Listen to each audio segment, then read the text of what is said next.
Walk us through how you got so damn big on YouTube. And the first thing you said was that I am distressed at how not big I am. So I think about scale. That is definitely meaningful to me. But my big thing was when I first started in podcasting stroke YouTube, somebody advised me, somebody I respect a lot to this day. And even though I think he was incredibly wrong about this, he's been right about a lot of things. And he said, look, this is played out. All the players have already established themselves. This is probably 5 or 6 years ago, 5 years ago. And my response to him was, dude, look, there's always room for the best. And so I set myself a ridiculously high bar, which was that I was going to have to come in and outperform people. And that meant that I was going to spend just an inordinate amount of time getting a better interview and learning how to interview and figuring out, like, really being strategic about it. And I've broken this down for people before, but my thinking was this: if you watch multiple interviews of the same person, you're going to hear their loop, right? So there's certain things that they're comfortable talking about, and they loop and loop and loop around them. They sound the same. Like, you can hear when they slip into their loop something they've said those words in that order 1,000 times before. And this will fucking drive me crazy. You'll ask them a question, and I know where they're at in their loop, and they'll fucking back up because they're so used to starting at, like, this point leads to this point, leads to this point. And I'm like, but I didn't ask you about that. I'm asking you about this thing that is 4 steps down later in your loop. So anyway, trying to get them out of that, I came up with a strategy to write these really intricate intros. And the idea behind the intro was, look, I know there are certain things that are just really important to you, and I want to honor you by acknowledging those things. Like, I too want to make sure that those come out because I know that they matter to you. But I also want to say them in my intro to steal your own story from you so that you can't repeat it, so that you would feel stupid repeating something I already said in the intro, because chances are I even use the words that you use. So it's like, now, motherfucker, I'm in your loop with you. I take it all away. And so I forget who it was that said this, but they were like, part of what makes you interesting as a host is that you're trying to knock people off balance, but in a good way. And I was like, that's literally it. I'm not trying to take you somewhere where you're not going to thrive. Like, I want to take you where I know you're awesome, where you have a ton of value to add. I just don't want to take you to the same place you've been 1,000 times before. I love it. So anyway, that ended up being certainly how I got the early traction. And then I had to learn about the algorithms and stuff like that and do a ton of podcasts. Like, if you want to grow your own audience, go on somebody else's show. And for the first year that I was on YouTube, maybe more, dude, I was doing every podcast you can imagine. I legitimately did ones where if there were more than 100 viewers, I would be shocked.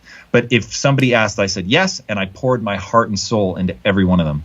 I love it. One of the things that you kind of highlighted that was interesting was you have a team, and you've had a team from the beginning. And I was curious, like, how much have you invested in building out Impact Theory in your brand?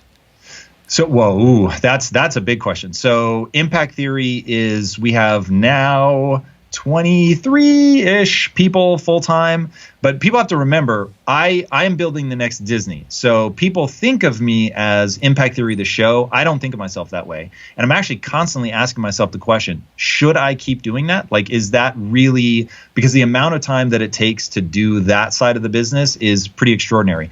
But 2 days a week, I just write, and I'm just trying to create stories and ideas that we can put out as film, TV, comic books, anime, all that good stuff. So on that side, like, when you take in all the different things that we do, we have a university, Impact Theory University. We have all the content that people know me for, including Women of Impact and shows that I'm not even a part of. And then, you know, the cadre of things that I do myself. So that's where all of that comes from. So the infrastructure, I mean, we probably now, our run rate is, I don't know, it's got to be probably just under $2 million a year or something like that. So, like, your revenue, or how much you spend just to no, how much we spend. That's like everything, all in, building the comic books out, which the comic books are the most expensive thing that we do. They're fucking crazy. And then creating the content, all the staff, all the advertising that we do, which is actually relatively low. But yeah, that's about right. So damn, dude, we only have an hour. I need like a 10-hour series with you around this stuff. Because there's a lot of people who've started YouTube channels to do interviews and share stories and motivate, and yours has risen above. Thank you, man. And it stands out. And your wife said she bet on you. And one thing you said as we were opening the discussion that I'm struggling with is, and I was asking you earlier, I was talking to a friend and he said, no, you should be a lot bigger than you are. And dude, I agree with that with a level of aggression that people are going to think that I'm faking because you're the one interviewing me right now. But dude, I'm telling you right now, I just had this conversation with my wife. I was having an emotional crisis, maybe is the right way to think of it. So like I just said, I really do scrutinize, not necessarily on a daily basis, but very, very frequently, whether the things that I'm doing are moving me towards the goals that I want and the day that I want to have. And I was frustrated because I had just filmed a guest and they weren't giving me the how. And I was like, this is so fucking annoying. Do people not know how they got successful? Like what isn't as interesting as how? I want it to be replicatable. And she was asking me, she was like, well, maybe like people just don't know that side of it. And she was like, can you think of anybody that can explain it? And I was like, yes, motherfucker, Noah Kagan. I'm like, that guy is so crazy. He is so tactical. I have never met anyone, Noah, that can explain the shit the way that you do. And I cannot understand how you are not fucking massive. Like, this is crazy to me. So I feel like I have this guy on tap who's got these crazy fucking insights. And I'm looking around like, how are these numbers not in the millions? This is madness. People do not understand that you are the human equivalent of where the rubber meets the road. And that's the only thing they should give a fuck about. So like all this spiritual entertainment, my biggest fear in the fucking world is that I will become spiritual entertainment. I would rather just go be rich, dude. I do not have an interest in that. Like if that's all I'm going to add up to as somebody speaking into a fucking camera, then I would just rather go write all day. I cannot tell you how little interest I have in that. But what I do have tremendous interest in is actually helping people. So I'm constantly forcing myself to go, how the fuck did I get here? Like, what did I actually do?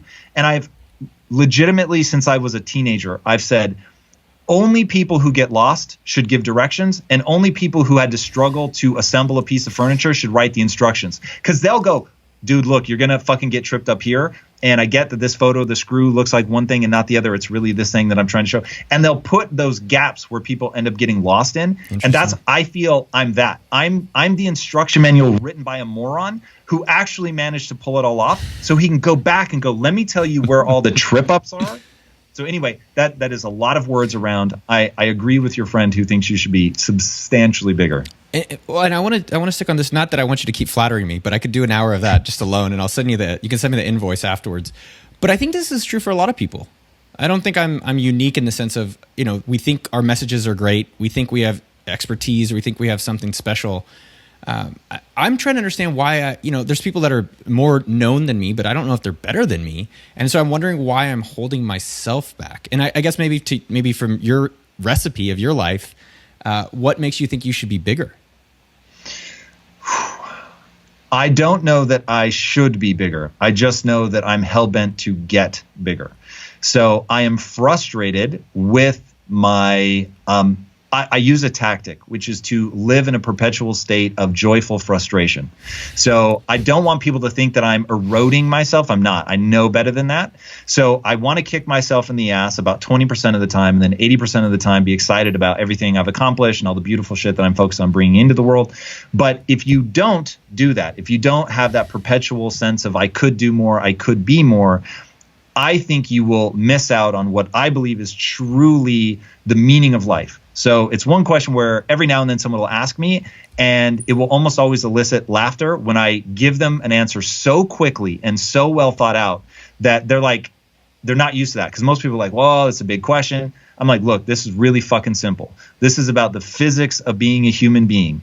All humans come pre-programmed with certain directives, right? To use an AI term, things that you're going to get pushed in certain directions. Okay. We're an active species. So meaning we never just sit still. We're always doing something. We're wanting something. We're chasing something. Thirst, hunger, sex drive, desire to move up in hierarchy. Tony Robbins has said something I think is fundamentally true, which is progress is one of the foundational pillars of happiness. I just think that's true. If we're not moving forward, like you won't be able to be happy. No one wants to be stagnant.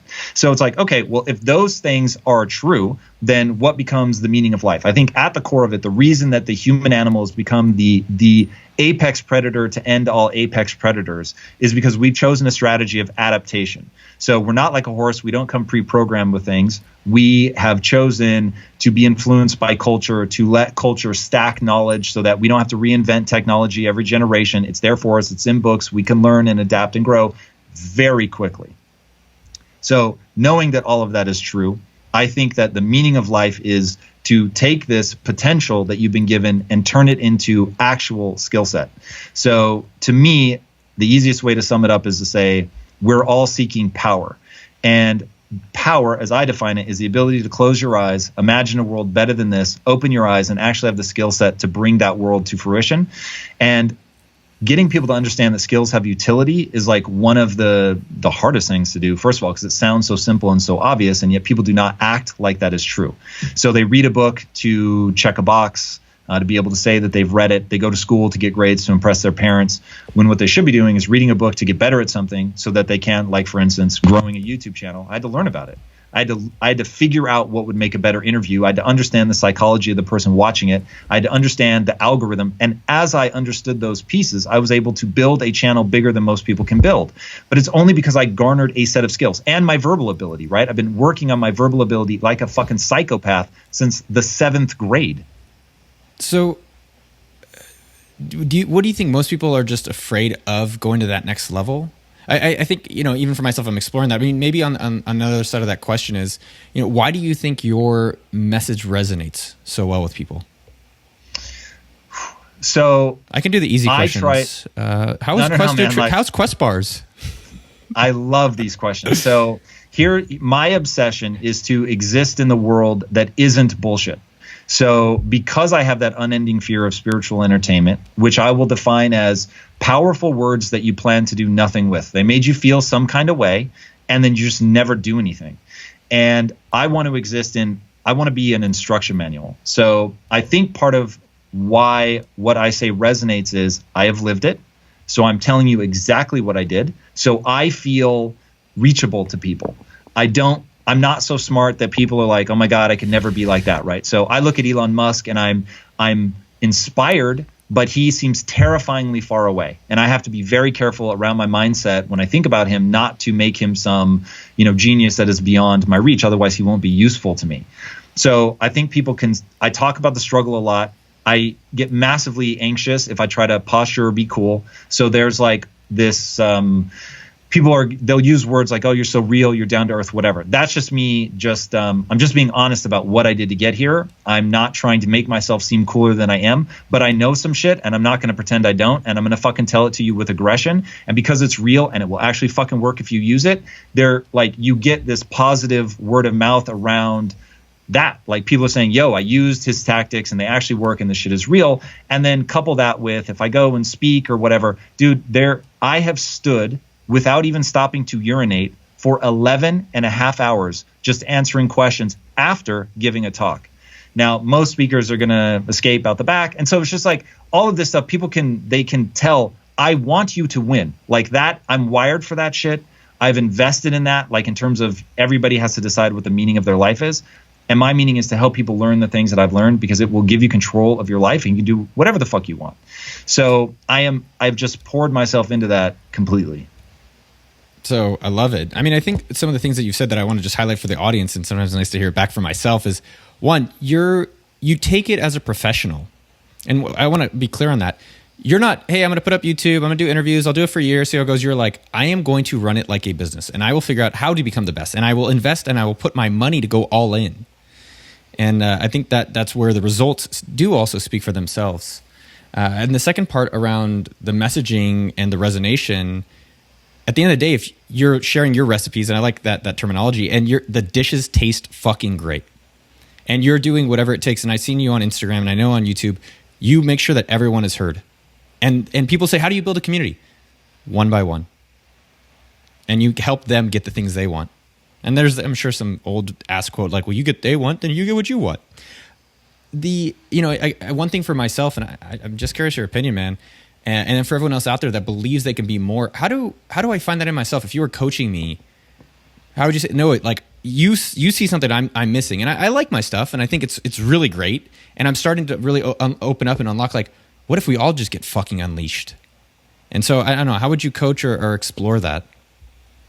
Good. So the only thing, one, I see myself as a filtering mechanism. Like I used to spend a lot of energy trying to convince people who were not ready to be convinced. And it isn't fun. It does not strike me as a good use of my energy. So I, with much dismay in my heart, had to say, all right, I'm looking for the people that want the message. I'm going to give you the instructions. I'm not going to force you to read them. So I have the answer and I will give it to you. But whether people do something with that or not is a whole nother thing. So as I say, you can lead a horse to water, but you can't make them drink. But if you have thirst, like if that person's thirsty, you don't have to worry about it. So think of me as somebody who just looks for thirsty people, not in the Instagram thirsty way. But so the key is what I call the only belief that matters. So if you believe that you can get better at something, then that will determine your behavior. So the reason I call it the only belief that matters is if you don't believe that your energy and effort will be rewarded with improved skill set, then you won't put your energy into learning new things and getting better. You will just try to make the most of the talent that you believe you were born with. If, on the other hand, you believe that humans really as a species have chosen this adaptation strategy, then it's like, well, why aren't you making use of that? You can get better at anything at any time. There's an awesome quote, which is that you can't turn a pig into a racehorse, but you can make a really fast fucking pig. And so my whole thing is you can 100x any element of your life, right? You may not be able to beat LeBron James at basketball, but you can get 100 times better at basketball. You may not be as rich as Bill Gates or Jeff Bezos, but you can get 100 times wealthier than you are today. And 100x on anything is life-changing. Like it is an event horizon beyond which people truly cannot see. They can't imagine what their life would be like. So if you believe that, if you believe that you can improve, then I need say nothing else. It just becomes a game of, do you want something badly enough to put in the energy or not? And I even have an answer to that, by the way, which desire is a process, and we can go into that if you want. But it's like all of this shit is a process. And that's the thing that I want people to understand. I'm just not going to force you to go down the process. If you ask me what it is, I will tell you. Whether you do it or not is on you.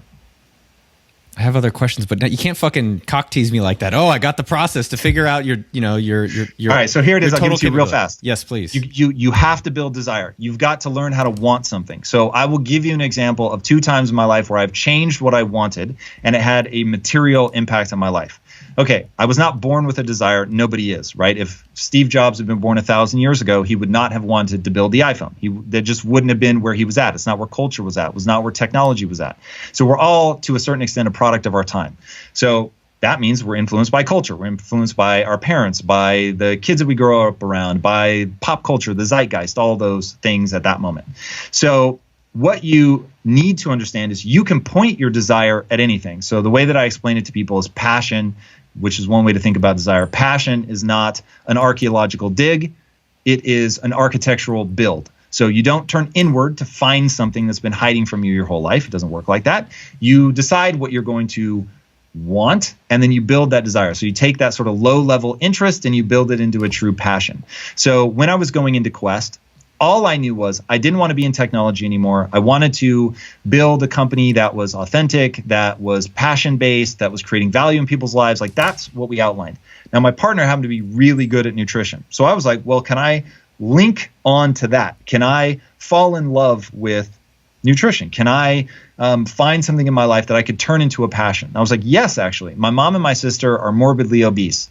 Now, I've told this story so many times, I think people think that I thought of it my entire life. But the reality was I was trying to think, what could I really get amped up about that lines up with my partner who's already spending all this time and energy on nutrition that would line up with that so that 2 a.m. on a Friday, I could still be excited about making protein bars. So I was like, cool, I'm going to show up every day and I'm going to fight for my mom and my sister. And I start telling myself a story and other people a story because I understand the human mind.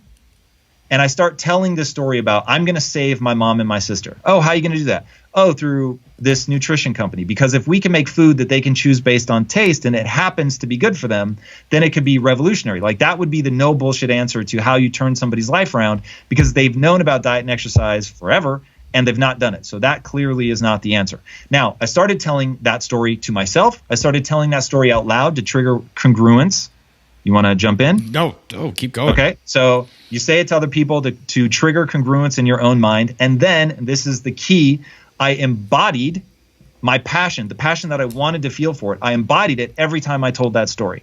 And I will do it right now for you on cue, so you will see how easy this is. Now, I'm doing this because I know something about the brain, which is whatever your emotional reaction is, the brain goes, well, shit, then this really must be that. So if you're like, oh, wow, I guess the world's ending, then your brain goes, guess it's not a big deal.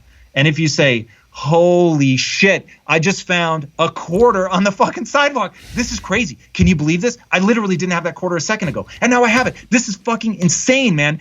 I literally was just walking by and I saw this quarter and I picked it up. Baby, can you believe this? I fucking found a quarter. This is insane. We could go to a gumball machine. Back in the day, I could have played a video game with this. This is amazing. And look, I know it's silly. I know that I'm blowing it out of proportion, but I'm really excited about this. Now, all of that was bullshit, but I just embodied passion. I made it physical. I moved my arms more. I elevated my breathing. I was talking in a different way. Like, all of that makes my brain go, fuck, that quarter was really something. Now, if you do it once, it makes a little bit of a difference. But if you start doing that 10 times a day to anybody who will listen over a month, 2 months, a year, then all of a sudden it really becomes the thing at the core of you. For anybody that wants to see evidence of this shit, when I exited Quest, I was like, what the fuck am I going to do now? And I need to have like that next area of meaning in my life. And so I had started to make this association. I big brothered for this kid for 8.5 years, which is a whole fucking story unto itself. Flash forward 15 years later, and I have 1,000 employees that remind me of him. Grew up hard. This was a kid that grew up in South Central Los Angeles. Yep. And they reminded me of him. And I was like, fuck, like I have unease about like the fact that their zip code is the greatest predictor of their future success, not even their IQ, which IQ would suck, but like I could sort of get behind that. But that it's their zip code just did not seem like something I was willing to accept in life. So I start talking to people about it. I start talking to myself about it, about what that means to me and what I want to do with that. And I end up realizing, okay, for me to really change this, I'm going to have to go back to storytelling. Now, it is not a mistake that I end up pointing myself at something that I already have a natural interest in, which I went to film school. So it was like this confluence of, okay, I love this thing and I want to help these people. And the literature, the scientific literature is saying for humans to assimilate truly disruptive information, it's going to be through narrative. Okay, rad. I know how to do that. So I'm going to bring these together. But how do I really make this stick? So I started thinking about this kid that I used to big brother for. And I just started saying, cool, I'm going to own something that I've never owned before, which is that I failed him. Okay, he did not end up succeeding in the way that I wanted. I was young and stupid when I knew him, and I just didn't know how to do anything other than show him that somebody loved him. Now, I had spent my whole life up to that moment realizing that I could make this really powerful in my life, saying I did that for him. I showed him that somebody loved him. And so even though it didn't, like, he hasn't had the outcome maybe that I would want for him, he knew that somebody loved him at a very difficult time in his life. And go ahead. Yeah, this is the loop. I've heard this from you. All right, yeah. So I will get to the punchline. So I say that with love. I say that with love. No, I totally get it. So I'll try to get past it. So I end up really investing in that story and saying I failed him. And I changed my rhetoric from I showed him somebody loved him to I failed him. And I start saying I failed him over and over and over. And it really then starts to, because repetition is so powerful, I started to really get this sort of ache in my heart that I failed him. And thinking about these other people that I knew and were sort of active people in my life. And I was like, I'm not going to fucking fail them. And so I begin to get this obsession over like, hey, you have learned lessons since then. You don't have to keep like under delivering. Like, you can really do this. And so impact theory is going to be about that, which is why I hold myself to this crazy standard of it has to work. It has to be real. It's not going to be spiritual entertainment. I'm not interested in that, all because of that. So I just keep telling that story over and over and over. And like I'm doing now, embodying it, saying it with passion. So it becomes real. I filmed this video probably, 8 months ago, maybe. You can search it on YouTube, do my name plus master plan. I watched it. And this video will come up. And I fucking burst into tears as I'm explaining this. And I was like, fuck, it caught me off guard. I had no idea that it had embedded itself emotionally that deeply. So anyway, that's the process. Why do you have that video unlisted? Because when we first launched it, I didn't want it to go out to our audience because I didn't think it would perform well. So that goes back to know your algorithm. It's not a video that like I need people to watch, but if you want to understand, because we were going to start a university, and it was going to be the first thing that we were charging for, and I wanted people to understand why I was doing it. So it wasn't a video that I thought added value to their life. I thought it was a video that clarified a business positioning. Respect. Straight. Two things for people today. A lot of the listeners that I got to meet, so many really interesting people. This girl Jennifer, so many amazing people from chatting with you and sharing some of my experiences. Two things with with businesses, and I think that's where I'm known for, getting known more for, is, do you think everyone should follow the Tom Bilyeu model, which is, and this is the simplification of it, is get super rich, crazy rich first, and then go for passion, and then because definitely not. Oh, I know, but I was watching a lot of your material, and I've known you for a few years now. And the second kind of part of that question is, if someone is out there and they're 19, 22, and they're saying, I want to start a business today, how should they approach it? So get rich first, then passion, and then if I want to start a business today, what should I be doing? No. So you made a dichotomy, one that people don't have to do, and I would encourage them not to do, but nested in a bigger question. So the dichotomy between get rich or passion, I got rich once I tied my business to my passion. So let me be very clear about that. It wasn't until I gave up the naked pursuit of money and instead said, in a business savvy way, I'm going to pursue a passion, that I ended up getting wealthy. That's super important. Okay, now nested in a bigger question of, if I had to do everything over again, would I pursue wealth first? Because it was presented like, and this is obviously sort of mythologizing the story to make it simple to hand it to people in a usable way, but it went something like this. I met these two entrepreneurs, and they were like, hey, look, if you want to be a filmmaker, to control the art, you have to control the resources. So why don't you come with us and get rich? And I was like, that sounds absolutely fantastic. I actually thought it would take 18 months. It took 15 years, but it actually did work. But if I were to go back in time and advise myself, I would say, hey, find the person. You're in this magical spot in your life. You're young. You can still get laid while being poor, which is what I think propels people out of being poor very, That's very awesome. quickly. I love that. It stops being cute.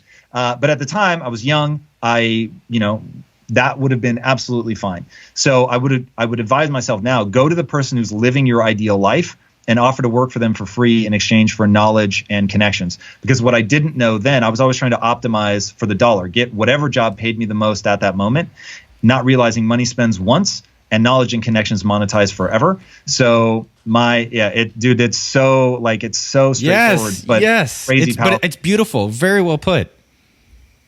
So that if I had to do it over again, knowing what I know now, I would 100% go straight into filmmaking. I love it. I love it, man. Because, sometimes though, I will say, what I've been experimenting with is doing stuff on the ground floor, the soldier level, I like to call it, which is, once you're wealthy, I'm rich, which there is a difference. It's hard sometimes because I had a masseuse come over 2 nights ago, and he lost his job, got fired, and no one wants to invite him over to their house anymore. And so I took precautions, and I said, what are you going to do? He's like, I don't know. I'm just going to try to figure it out. And part of me wanted to just tell him things that I think he could do online. And here's how you could do a course. And here's how you could start, on sunfox.com, start a newsletter, and you could help teach people massages, couples massages. And it did also remind me, though, that it's easy to sometimes have this advice when we're not worrying about having to pay the bill. Mm. Yeah. So my thing on that, one, I really, truly believe that people should listen to you. You are the only voice on this that I think is powerful. I think that your thinking is right. There is another level to this, which is, let's deal with Maslow's hierarchy of needs. So if people followed my rhetoric, they will see I'm talking about being an entrepreneur, starting your own business, and then coronavirus happened. And I was like, look, motherfuckers, take care of your basic needs. 100%. I don't give a fuck what you have to do. Night hustle, shitty jobs. I literally have the chills. Like, whatever you have to do, survival mode, take care of it first. Now, if you're in a fortunate position where you're a masseuse and you're like, God, how am I going to deal with this? Then your advice is so spot on. When you sold, I forget the exact story with that handcrafted wooden toothbrush story that you did with Tim Ferriss, but it was like watching you do it in real time. It legitimately changed me and made me realize, I'm missing this particular skill set that this guy happens to have, which is that you're so good at $1. $1 is probably where I struggle the most. Scaling, I get that, I understand, but $1 is fucking tough. So your advice, the things that I've heard you give off the cuff 1,000 times before, are so good. that I'm just like, Jesus, people have really got to listen to you. And in this time, like, I really think, man, here's what's happened. A shot was fired. We don't know who it hit yet, but somewhere right now, people are bleeding to death. And we don't yet know the full effects of what it means for 33 million people to be out of a job. Like, that's so crazy. And for the stock market to be going up, it's like, it just, people haven't yet realized, no, for real, like, you have a terminal diagnosis. So I think bad things are about to happen. I'm not a doom and gloom guy, but I want people to act now, start listening to you, and start like acting in accordance, because if they move now, like, they've got a chance for them not to be the one that gets hit. But if they don't, man, whoa, it's going to get gnarly. I want to talk to you a lot longer. I want you to tuck me into bed and read me stories to sleep. I talked to this professor, Aswath Damodaran, and this guy is fucking next level. And if you want to like learn about stocks, and he simplifies it, and it's really amazing. But I asked him, I said, well, if you're so good at the stock thing, why don't you just go be on Wall Street and get fucking rich? And he said he was in class in college one day, and this was a previous show we did. I'll probably link it at the end of this episode. And he said, I was in class and I took an accounting class and valuations, and I got a call, and I answered it, and my calling was to teach. And I have felt called to help the 30 million people. And you actually said it. I don't want to help all 30 million. I want to help the 30 million who are willing to put in the work. And if they're willing to put in the work, I'll be there to help them and support them and account them and strategize with them to get those results. The ones, and I think where I've gotten lost in time is where I've spent the time on the ones who don't want to do it. They want the six-pack abs, which I know you've talked about, but they don't want to do any of the diet. They just want to watch the video. Correct. We have 20 minutes, and I definitely have other meat on the bone that I'm excited about to learn more for you. So we're still on this business stuff, and then I want to get into a little relationship stuff. Something that I'm experimenting with, and I was talking with my coach and other things around next levels of growth. So my two next levels of growth that I'm exploring is not living a microwave life. And a microwave life. What does that mean? Yeah. So this is my new thing that my coach and I were identifying, which is I cook. I mostly eat almost anything in the microwave. That's how I eat most of my meals, but because it's efficient. But also, I've become single recently, and I'm starting to cook again. And there's some beauty in the craft, and there's beauty in the slowness, and the taste is actually better. And so, as much as my superpower is also, and I don't think I should give up my superpower of the $1, the slowness and just the being part, I'm really trying to explore. And so, I think what the other piece of things I'm trying to understand is how does my relationship money, where the fuck is that? So those are the kind of two things I'm thinking about. And so one of the questions I had for you is, how do you enjoy your wealth? Because I've made money, and only recently I'm like, oh, maybe if I live in an 800 square foot like house, and it literally is falling apart. Like, no joke. You come over, like the walls are cracked. Like it's thundering in Austin. I'm a little scared. This is amazing. And so I've struggled, and it's upbringing, blah, blah. I'm not here to boohoo how I have money and I can't spend it, but I guess I'm curious, how do you enjoy it, and how do you look at it?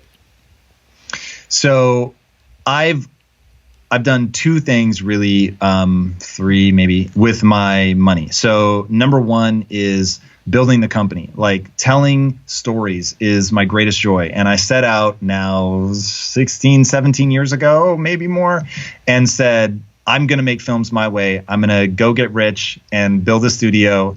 And I'm actually doing it. And so that for me is the greatest thing that I will ever do with that, is to spend time creating stories. Like, I can't even explain how much I love the act of telling stories. Being in and deciding, theme and character arc and all that stuff is extraordinary. So building a company that can help people through stories is I think going to be the single greatest joy in business that I've ever had. So that's one. And being able to do it in such a way that I'm doing it now, where I'm not beholden to anybody, required an obscene amount of capital. Then you've got, everybody has their thing. For some people, it's cars and all that. For me, it's a house. Ever since I was a kid, I've fantasized about having a rad house. And so I now have a rad house. So that has been big. And then the third is obviously helping the people that I care about. I can't think of any single moment. Getting married, yes. So that admittedly was the coolest sort of single moment of my life. But giving my mom a check with a lot of commas and zeros was fucking cool. Like that was just rad to repay her for being the perfect mother and keeping me on the straight and narrow. Yeah, that was fun. And so I guess, how was your relation? Well, one thing with that, maybe just as a simple, like, how much is your house worth? Because I know you film in your house, and your studio is bigger than my whole house. Well, so maybe range? We don't live there anymore. So that now is just the studio, which is maybe even more gross. So we now live in a different house. That's the one question I will balk at giving a number, because it is. Elon Musk just said he's selling all of his houses and all that. And when asked why, this answer is so powerful. He said it's an attack vector. And I thought, whoa, like that is true, dude. That, yeah. There are even things around that I want to explain how people use it as an attack vector, but I don't even want to say it because I don't want people doing it. So that is the one thing where it's like, okay, there is definitely a downside to the world where, like, to give you an idea, a very famous person has a series on YouTube, and they ended up using my house as the thumbnail on one of their images as just like a ridiculous house. And I thought that will give you an idea of the price range, and I'll leave it at that. Yeah, see, I'm lucky. Like, people never, no one wants to rob me. They're like, this guy's he's not gonna give us anything. All right, but would you say like 8 figures? Because I have your address, so I didn't look it up, but I looked at the house. I mean, I've seen the house, right? But let's just say it's a lot. Yes, it is a lot. All right, moving forward. And so, in terms of enjoying your wealth, I didn't really get a clarity about how you look at it today, because you have more wealth than you need, and a lot of people, the thing that trips me out sometimes, people aspire to that, and they get there, but they're still them. And so, I guess, how do you look at money specifically right now? So I think about money as its potential. So what I always tell people about money is generating wealth is more powerful, I think, than what people realize. Not less, for sure, but it isn't at all what people think it's going to be. So money cannot affect how you feel about yourself. And that surprised me. I actually thought it would. I was so aspirational around money for so long that I had sort of this deep-seated sense that I would feel better about myself if I were rich. And then I sold a piece of the company and suddenly was wealthy overnight. And I was like, wow, all the insecurities that I've ever had, I still have. So, okay, cool. Money can't affect that. But money is letting me build a company that I believe in and letting me build something the way that I want to build. And that has been extraordinarily powerful. But the way that I ultimately think about money is that money is crazy transient. So I don't get fixated on money. I forget which Greek philosopher, but he used to force himself once a month to dress like a beggar and spend a night on the street to remind himself, like, this is what I'm afraid of, like that it's not that big of a deal. That. So the good news is I didn't grow up with money, and really I didn't get real wealth until I was in my late 30s. So it's like I don't think of it as being me. It's not like I associate money with me or my sense of worth or value. I'm very aware that the banking system could collapse. My wealth could go to nothing overnight. And why would that or not that make me anxious? It makes me anxious because I don't want to see my wife have to go through something hard. And it doesn't make me anxious because I know that I can rebuild. As long as I don't get brain trauma, like, I'll be able to rebuild. I'm willing to work extraordinarily hard. I've learned so much over the years that I'm very quickly able to translate that. I could go to any company with sort of in the general framework of my skill set and get a 6-figure job literally in a day. So based on skills, not based on, like, they don't even need to know who I am. Just get me in the fucking room with them. I will show them in an interview. I know how to do the things you need to do to make more money. And because I can do things that make other people money, I never have to worry about the basics. By the way, if you're looking for work, it's appsumo.com. We are hiring. We need a YouTube person. Our people person is great. We could always have a second one. You could be the backup. 2 things with that. I'll just tell you an experiment. My buddy and I, he kind of was giving me suggestions on he said my next evolution is figuring out a better relationship with money. And, a lot of my wealth and money has come from appsumo.com, which is, the software deal site. And so he's been challenging me to pay full price for things.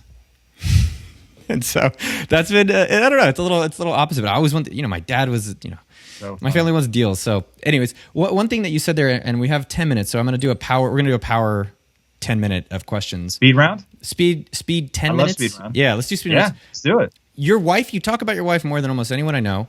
So how did you know when you found the one? And then how would you go about finding her if, for the single people out there?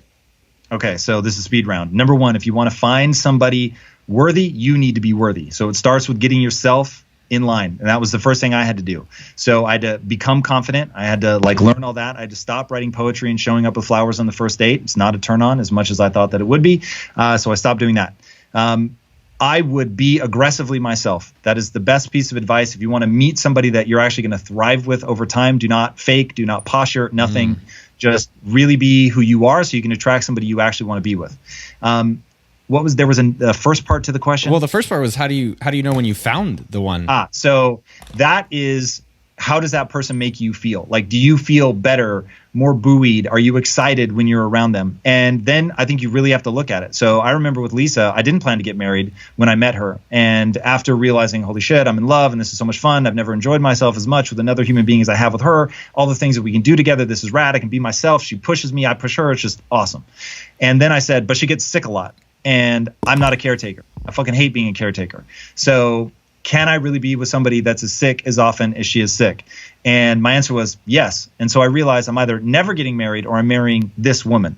And so for me, getting married wasn't hard. Deciding to propose, I really thought about. And I really thought my way through, processed all that, and then ended up proposing. And how would you go about finding for all the single people out there?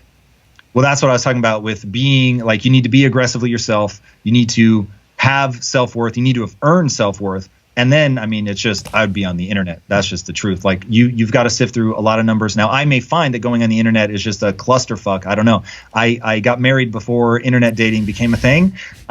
So it's certainly possible that there's an inherent level of cultural dysfunction around that. But then it's, it's going to be people that you bump into. Totally. And that can be dicey, especially if you work as much as I work. And in fact, I met Lisa because she was my student. School for adults. I do feel compelled to mention that, but that you're going, it's going to be teacher. Somebody that literally. And it was me in my most, at my best. So all of that all makes sense when you think about it. What did you say? You're going to find someone when? That you see, right? You don't seek out things to covet. You covet what you see every day. So says Hannibal Lecter. So it's it's going to be the people that you're around. So the internet is the only way that I know to sort of get out to a broader audience to find people. So assuming that isn't inherently dysfunctional, I would do that for sure. The only thing that I've been thinking, well, not only, but a thought around that as well for myself and others out there is also, where can you have less competition? And I think that's true for everything in life. And I've become single recently, and I was, it's I'm just like any other bald bozo that's on these. And so I've been really spending 99% of my time on myself and my world, and not that yet because I'm not ready for that. And exactly what you said, just work on me. But I have thought, when I am ready for it, where are places that, I have an advantage, or I'm more likely to find the person that I'd be excited to hang out and spend more time with. Let's keep going in the power in the, I don't know, I need a better branding for it. How have you explored improving yourself with psychedelics? So I've microdosed. So I've heard people talk about it so much that I thought, all right, I really need to give this a shot. And somebody gave me some psilocybin and gave me the dosage, and I thought, all right, I trust this person. So I'll give it a shot. I did it 3 or 4 times and did not find that it did much more than make me feel tipsy, but without the hangover afterwards. So I sort of stopped there, largely out of fear. So I fear fucking with my brain too much. What were you hoping it would show you? Or what do you think? I was hoping it would unlock creativity. That's really my fantasy is to find a drug that elevates, because creativity for me is already so much fun, that takes that to a whole nother level. I wanted to get the way that you get sort of brain crosstalk, where different regions of your brain that normally begin communicating, and you get those super creative ideas. You get in an alpha wave state. That's sort of the fantasy. I listened to Sam Harris's breakdown of his blindfolded 5 grams, I think it was psilocybin, and that sounds super terrifying and not something that I will run out and do, but also something that I'm super intrigued by, and it makes me wonder if I would have some sort of breakthrough if I did it. Yeah, I've been exploring that. I did ayahuasca and I posted about it, and I've done some of the shroom stuff lately, and sometimes I don't know if it's superficial or it's actually the deepest. And I don't know the right answer. I know it's actually brought out, I think I mentioned it when we were talking before, it's brought out some very random things I don't think I could have connected otherwise. Like the fact that I didn't like dogs because my dad, died. The fact that like I had this compassion for my office manager, like as a sister, like and then I had this realization that my mom's never been proud of my girlfriends, and I want to make her so proud. I was like, where is this coming from? Like who said this? And so I think we're all trying to live more fulfilled and colorful lives, and it's one medicine and one tool, not the only tool. But I was curious on that. One thing that you talk a lot about is mindset, and I think one of the hardest things for all of us is figuring out what we want. I think for almost, I would say everyone in the world, they can accomplish things and they can do things they want, but figuring out what you want is the fucking hard one. I was curious for you, do you have any activities or suggestions of things that people could do to face fears today or immediately? Ooh, to face fears. So I think Jordan Peterson talks really, really profoundly about this. And he says, one thing, the reason that exposure therapy works is what you're realizing is not that being around that thing doesn't make you afraid. It's that you can be brave in the face of that fear. So I think that really, just from the psychological literature, seems to be true, that you need to find ways to expose yourself to it, to show yourself that you can have courage in the face of that fear. And then it begins to lessen its hold because you see how brave you can be. That seems to me to be the path. What is something you're afraid of that you might consider doing moving forward? I mean, because you put it on my mind, I would say doing a macro dosing of some sort of psychedelic is the thing that I think might be the one thing where I clearly am not doing it out of fear, and may hold enough reward that it's worth pushing through that fear to try. It's the only thing I can think of. Beyond that, I'm not afraid to try new things in business. I don't live in paralyzing fear of losing money. So none of that freaks me out. But fucking with my brain freaks me out. Yeah. It's funny because I am, I think I say I'm not afraid of stuff, but then I don't realize maybe I am afraid. Or even talking when you're saying earlier, you should be bigger. I'm like, maybe I am afraid of that. And that's interesting. Yeah. Something I'm going in. I want to go into the fire. My buddy said it really well, Leo. He said it really well. He said, a man is going to the electric fence, holding the electric fence, and you keep holding it. So obviously that sounds like stupid as hell because why would you grab an electric fence? But the analogy or the metaphor, whatever the fuck it is that, you're going into the fear and not only going into it, but staying with it. And that's where I think I'm going into the deep end. I dig it. Yeah, man. I appreciate hearing your wisdom around it. One thing, kind of three last questions that were on my mind about all this stuff is that you're doing the Disney and you want to create a studio. And I literally just pulled up your YouTube channel. You don't interview a lot of Disney Pixar people and studio people, which I on one hand, my first assumption is, because they're not as popular and they may not be as big a show. But on the other hand, if your real intent is the Disney thing, you think you would do more episodes and things that are more directed to that. We've talked about that because it would help me meet some of the people that I want to meet. But at the end of the day, I'm using a bifurcated strategy. So, and I revisit this often to see if it's the right strategy. But my thing was, I need to create something where I can get big so that I can get into rooms I would not otherwise be able to get into. And I can say that the strategy has worked very, very well so far. I've connected with executives that I otherwise would never be able to get a meeting with because they're familiar with the content. And my thing was, I don't know that I can add value to people's lives by interviewing those people, but I can add tremendous value to people's lives in the mindset arena. It is the thing that I've had to learn the most about in life. So every now and then I fantasize about starting another channel where, and did for a while, I briefly was reviewing movies, and it was actually a lot of fun. And then we realized that there were some people we were trying to get on the show, and I was shitting all over their movies. And we thought that probably is not a great way to get some of these very high-profile guests. So we ended up pulling the show. But recently I've become obsessed with anime, which I didn't grow up with. I didn't watch my first bit of anime until 4 months ago. And I'm desperate to do a show all about that. But it's time, unfortunately, is limited. So what's the gateway drug for anime? It depends on your age, so I'd need to know the person. But Noah? For you, I would say that you need to watch Neon Genesis Evangelion. It is cinema, dude. It's incredible. Like, this is one where I will warn you, this close to the end of the show, do not ask me about Neon Genesis. I will go off on that fucking thing. It is absolutely incredible. Two last things. Which rooms have you not gotten in? Because you said you wanted to get the show to get big so you'd have access. Which rooms would you like to get in that you haven't gotten in yet? People-wise, or rooms? That really will ultimately come down to what project I'm trying to pitch. So when we have a project that's specific to, a given studio, then that will be more problematic. Right now, I feel like I could get in. I wouldn't be able to get into like a Katzenberg personally or a Spielberg personally, so don't let me overhype this. But we've partnered with one of the most prestigious management companies on the planet. So they've been tremendous. I can get in the room with decision makers on shows. Now it's about getting the shows good enough that they actually say yes. And that's really our primary focus at this point. Last two questions. When do you want your first show to come out?